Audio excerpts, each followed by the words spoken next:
Assalamualaikum warahmatullahi wabarakatuh. Selamat datang ke Roni Rashim Channel YouTube. Hari ini saya akan berkongsi kuih lagi dengan Sis Raibah ya. Kali ini kuih yang akan kami berkongsi adalah kuih kaswi. Assalamualaikum. Hari ini saya akan berkongsi resepi kuih tradisional yang disukai ramai, iaitu kuih kaswi. Baiklah, bahan-bahan yang kita perlukan untuk membuat kuih kaswi. Bahannya adalah 500 gram gula melaka. Anggaran 200 hingga 300 gram gula pasir. 150 gram tepung kanji. 150 gram ya. 450 gram tepung gandum. 450 gram tepung gandum. Okay. 1 sudu makan kapur. Kapur ni perempuan bukan air ya, kapur. 1 kapur sudu makan. Kita perlukan isi kapur, kapur bukan air. Bukan air ya. Kapur 1 sudu makan. Kemudian air 2000 ml air. 2000 ml air. Berapa lah daun pandan untuk masak air gula. Okey. Kemudian caranya sekarang kita rebus masak air gula dengan 500 ml air. Daripada 2000 kita ambil 500. Kita ambil 500 dulu ya. Kita masak air gula ya. Masukkan gula putih. Gula melaka. Kita masakkan dia dalam sampai gula tu hancur lah. Larut lah sampai larut. Habis kalau dah masak, kita dah masak, perempuan tapis. Kemudian sudah larut, kita sejukkan. Dah sejuk. Oh, beginilah rupa selepas air gula masak. Kita harus melapisnya. Airnya dulu tadi 1500. Selepas tu kita masukkan tepung kerana bahan ini harus kita blender. Kita nak pakai tangan pun boleh, pakai tangan. Tapi saya suka blender. Hasilnya lebih bagus lebih halus Tepung dia cepat, kerja kita pun cepat. Cepat ya. Tu salah satu tip jugalah.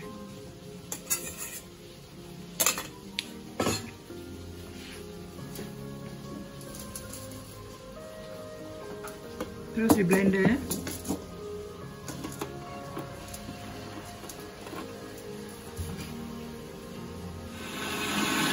sampai dia rasa lah.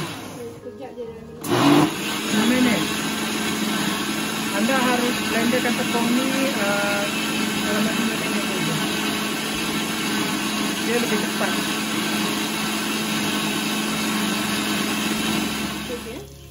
Ya, tepung yang sudah kita blend tu kita harus tapiskan dia.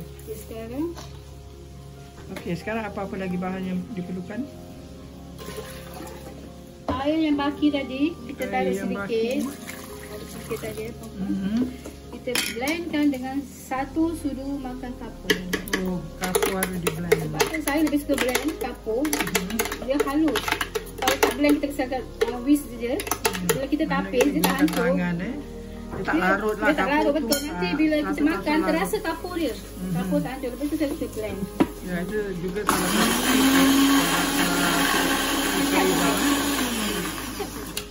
okey, kemudian kita tapis. Okey.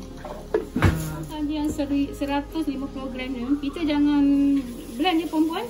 Sebab apa kalau kita blend, dia berbuih. Banyak buih dia. Jadi kita pakai whisk pakai tangan saja. Pakai tangan pakai whisk, pakai tangan. Kita gaul rata lah. Gaul rata. Sampai dia larut ni kan. Dia larut tu. Kita tapis Kalau kita blend boleh, tapi nanti dia banyak buih. Bila kita kukus nanti kuih dia muka dia semua berbuih. Buih putih-putih naik. Sekarang kita masukkan air gula. Air gula tak payah tapis Tadi sudah tapis. Oh, tadi sudah tapis Kemudian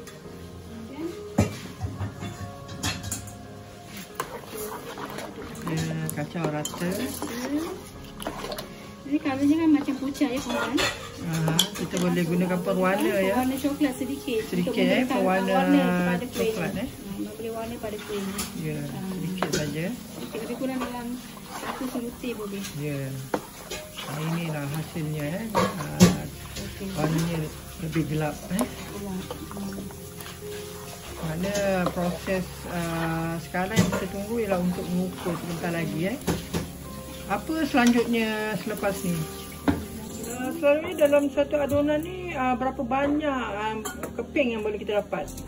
Kiranya kalau kita menggunakan loyang 11 inci bulat, satu loyang, tapi loyang tu harus disapu minyak dulu perempuan. Ya. Supaya mudah kita potong tengah tangga. Jadi saya lebih suka menggunakan mangkuk-mangkuk kecil seperti ini ataupun yang ini. Ya. Sebab itu kalau mangkuk ni tak perlu sapu minyak. Kalau Selanjutnya? mangkuk yang jenis segini, kita kukus sampai mangsa 12 hingga 15 minit. Cepat.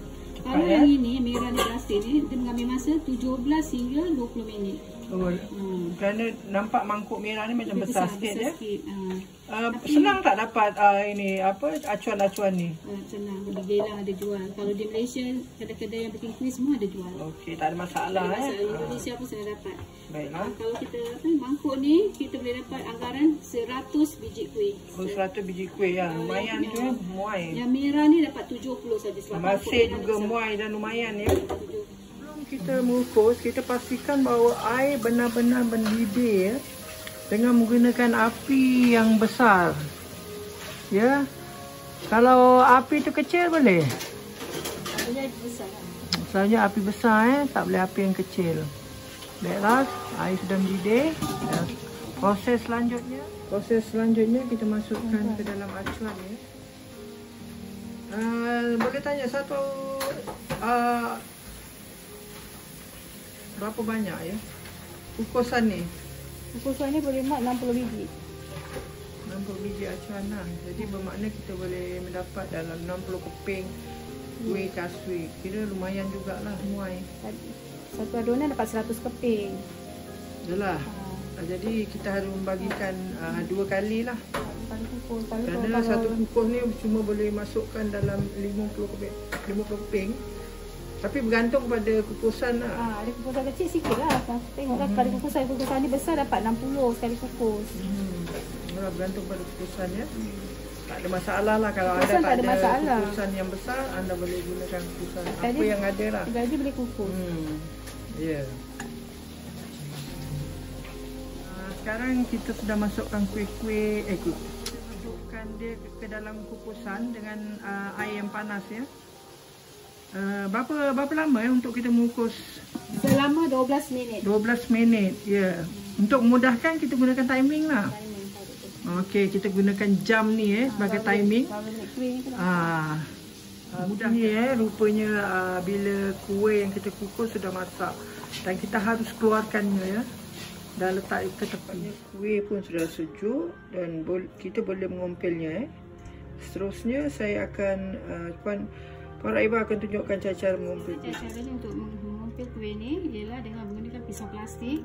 Kita celupkan air sedikit. Kita ni keliling. Kita depan bawah kita ompelkan dia. Ya. Sebab apa kuih tak kena sapu minyak kan acuan dia. Jadi cara ni gini untuk mengeluarkannya dari cetak. Memudahkanlah untuk keluar. Mudah. Kalau tak ada kalau kita kering, tak celupkan dengan air dia kering. Dia susah dia nak keluar lah. Contohnya tak ada air. Ini contoh tak ada air, dia melekat. Dia melekat, kan? Susah kan? Dia sepertinya melekat. Kalau kita celup air mudah, memudahkan kita punya kerja. Sekali mungkin dah, kan? Betul. Ni. Ya, senang ya. Senang. Lepas tu makan dengan kelapa. Kelapa yang sudah dikukus, tambahkan sikit garam. Ni. Caranya tak nak campur sekali boleh, tak nak boleh.